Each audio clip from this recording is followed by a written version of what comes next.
Ang bawat paggising natin sa umaga ay isang napakagandang biyaya, kaya dapat lagi tayong nagpapasalamat sa bawat araw na ibinibigay ng Diyos sa atin.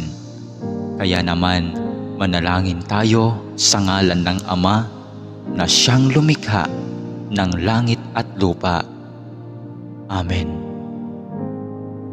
Ama naming makapangyarihan sa lahat, maraming salamat po sapagkat ginising mo ako ngayong umaga. Isang bagong araw na naman ang aking haharapin. At dahil dito, lubos-lubos ang aking pasasalamat.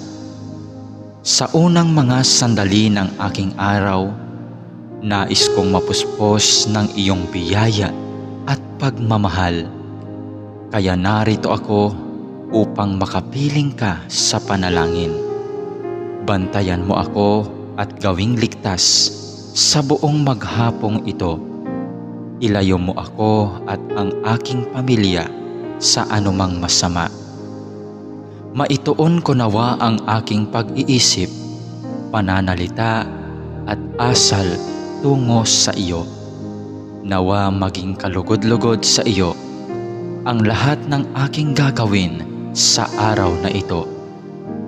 Panginoon ko at Diyos ko, naniniwala at nananalig ako na naririto ka at kapiling ko sa mga sandaling ito, na nakikita mo ako at iyong naririnig ang aking mga daing, mga kahilingan at mga panalangin.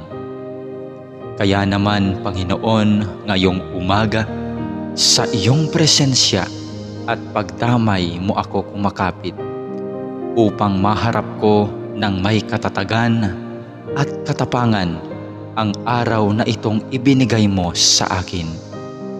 Mapagmahal na Panginoong Diyos, na nalaman kong mahal mo ako at binabantayan mo ako palagi. Sa oras man ng kasiyahan at lalong-lalo na sa panahon ng kagipitan at pagsubok. Tulungan mo akong huwag makalimot sa katotohanan ito. Maraming salamat po sa biyaya mong pag-ibig at pag-iingat na hindi mo ipinagkait sa akin, sa kabila ng lahat ng kasalanan at pagkukulang ko. Puno ng pag-asa akong magpapatuloy sa araw na ito sa aking mga dapat gawin dahil na rin sa iyong pagtulong.